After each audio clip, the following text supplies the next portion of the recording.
Merci d'être sur TV5 Monde et vous regardez peut-être ce 64 minutes depuis votre ordinateur ou votre téléphone portable, Internet et les nouvelles technologies. Et bien justement, on va en parler dans notre grand angle.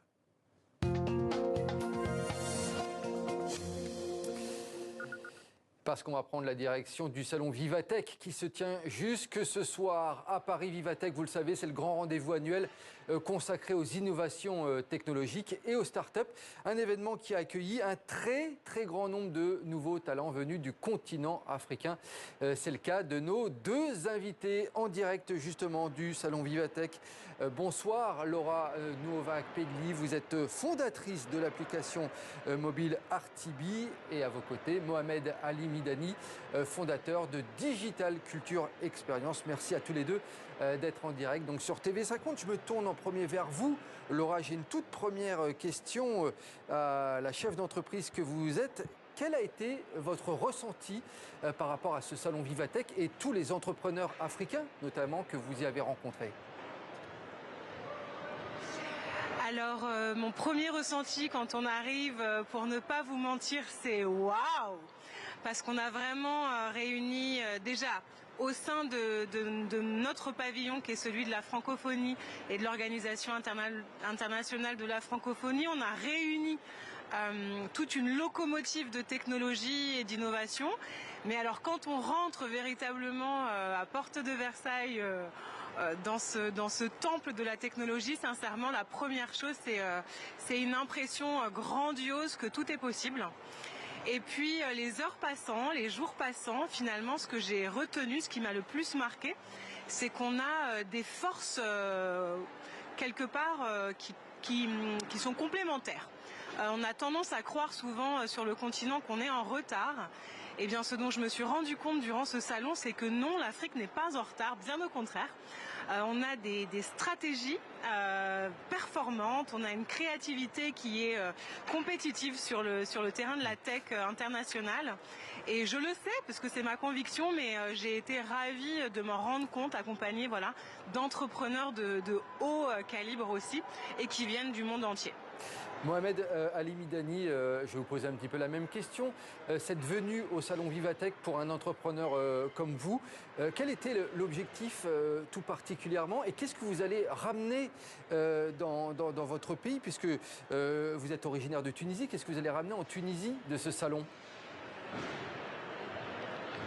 Alors merci Nicolas, ce qu'on va ramener c'est certainement toutes ces connexions, ces personnes que j'ai eu le plaisir de rencontrer aussi bien sur ce pavillon de l'Organisation internationale de la francophonie que tous ceux avec lesquels j'ai eu le plaisir d'échanger. Donc bien sûr le sentiment qu'on va, ce qu'on ressent, c'est que vraiment les choses avancent d'une manière très rapide, les technologies avancent d'une manière très rapide. On est dans le futur, hein, on est vraiment dans le futur aujourd'hui, et c'est ça qui marque, c'est ça qui marque. Et je vais retourner en Tunisie certainement avec toutes ces connexions, tous ces nouveaux projets, et toute cette volonté d'aller de l'avant et encore plus vite. Laura Novak-Pegli, vous êtes originaire du Togo. Je voulais qu'on s'arrête une petite seconde sur votre application. Elle s'appelle Artibi. C'est une application qui s'occupe de mettre en relation les différents acteurs des secteurs sportifs et culturels. C'est également un réseau social. Comment on décide, quand on est au Togo, de se lancer effectivement dans un secteur déjà très concurrentiel ? Comment on se décide à se lancer dans les industries culturelles et créatives depuis le Togo?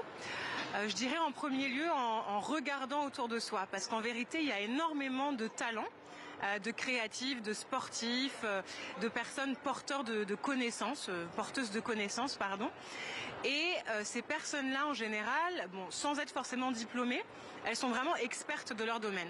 Et face à ça, bien souvent, enfin moi je remarque depuis pour pas dire des dizaines d'années, je remarque des publics qui ont envie d'apprendre en fait, qui ont envie d'investir sur leur développement personnel, qui ont envie de pratiquer des loisirs créatifs ou sportifs, et pour qui l'argent n'est pas forcément un problème. Il y a de l'argent sur le continent. Maintenant, le digital, il nous permet de se mettre en relation, parce que bien souvent, les publics porteurs de connaissances sont pas forcément ceux qui rencontrent le plus facilement les gens qui les cherchent. On se cherche, mais on se rencontre pas. Donc c'est vraiment là où structurellement le digital intervient. Et du coup, l'idée finalement est venue de cette observation que finalement, avec une application, est-ce qu'on pourrait pas plus simplement, comme vous dites, se mettre en relation, monétiser des connaissances et valoriser les territoires sur lesquels on intervient.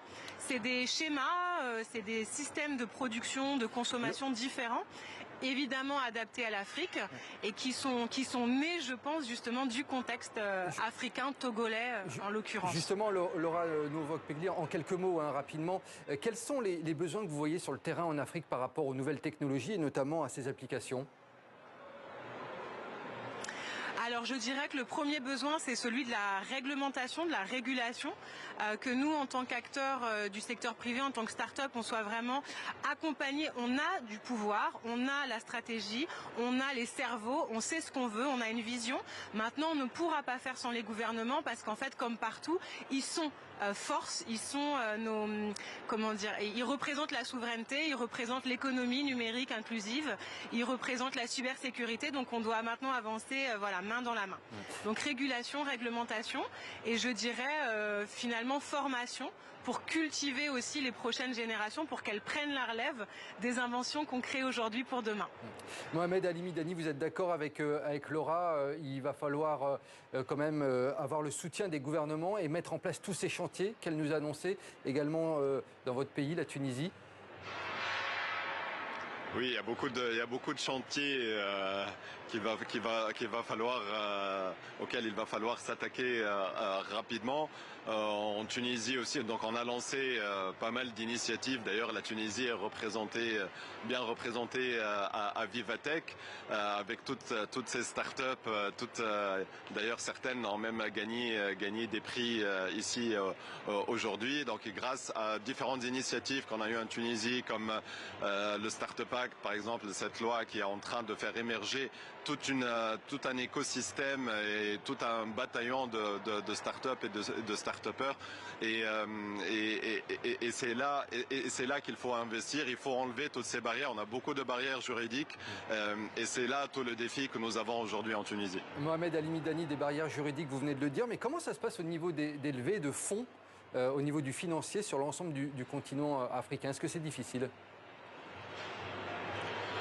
Alors, j'oserais pas m'exprimer sur tout le continent africain. Je pourrais peut-être parler un peu plus de la Tunisie. Encore une fois, ce qui freine aussi ces levées de fonds, c'est encore une fois, c'est la réglementation et c'est une loi de change qui a besoin vraiment d'être mise à jour. Et ça, c'est le principal frein aujourd'hui pour les start-upers et les start-upers tunisiens.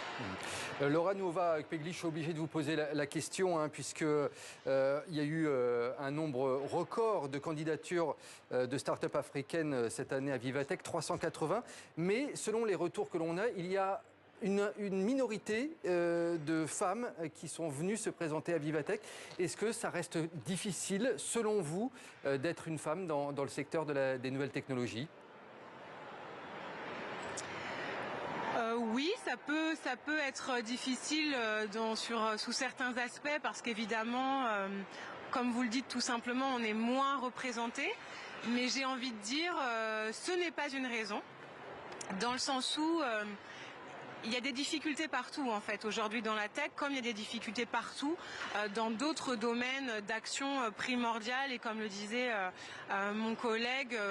Urgent, en fait, prioritaire, parce que on est déjà sur des secteurs qui agissent sur le présent. Donc oui, ça peut être difficile, mais et en même temps, je pense que tout start-upper doit savoir s'entourer. Je crois que c'est pas une question d'être une femme ou d'être un homme, c'est de savoir s'entourer. Et ça, c'est un parcours qui, de toute façon, demande du temps, de l'abnégation, une certaine, voilà, sens, enfin, comment dirais-je, sens du discernement. Et parfois, on se donne des excuses, hein, qu'on soit une femme ou un homme. Effectivement, il ne faut pas se donner d'excuses. Il faut avoir une vision et la tenir coûte que coûte. Qu'on ait des enfants, qu'on ait un foyer, qu'on ait voilà d'autres responsabilités. Il faut pouvoir s'engager et tenir le choc.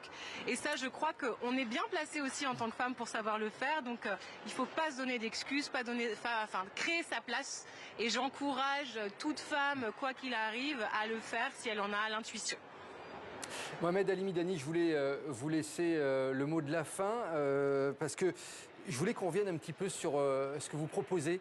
Digital Culture Experience, c'est une start-up qui est dédiée à la promotion du patrimoine auprès des jeunes grâce aux technologies immersives. J'ai été voir ce que vous faisiez, je trouve ça vraiment, vraiment passionnant. Comment vous avez décidé d'aller sur cette thématique qui est la promotion du patrimoine? C'est quelque chose qui est assez étonnant parce que on se dit vous pourriez aller sur un réseau social, sur quelque chose qui pourrait générer énormément d'argent. Comment vous est venue cette idée du patrimoine? Alors l'idée a vraiment mûri suite à plusieurs expériences. J'ai eu entre autres l'opportunité de travailler sur la thématique de la radicalisation, voilà, tous ces problèmes identitaires à l'époque de Daesh, etc. Et la question qui revenait tous les jours, c'était cette question d'identité, cette question culturelle et cette question d'éducation en fait, hein, parce que les jeunes ne connaissaient pas leur identité dans sa diversité, n'avaient pas tout cet esprit critique et la possibilité d'avoir une perspective différente par rapport à leur identité, par rapport à leur culture. Donc du coup, ils étaient dans vraiment une perspective très étroite, et c'est ça qui les rend si fragiles aujourd'hui et qui les pousse peut-être vers ce genre de mouvements extrémistes. Et en même temps, je suis un passionné de nouvelles technologies. J'ai eu la chance de rencontrer ma cofondatrice Maya Bourarda, avec laquelle je partageais cette envie de voir ce patrimoine africain et le patrimoine tunisien qui est tellement riche, mais avec un déficit de valorisation énorme. On se dit, il y a vraiment quelque chose à faire. Et c'est encore une fois, c'est des rencontres avec l'équipe, avec ma cofondatrice, et on a développé cette vision d'une start-up dédiée à l'éducation au patrimoine grâce au numérique. Et le message est passé. Merci beaucoup en tout cas à tous les deux, c'était passionnant. Mohamed Ali Midani et Laura Nuova Kpekli depuis le salon Vivatech à Paris. Merci à tous les deux et merci à Agnès Nabat aux moyens techniques.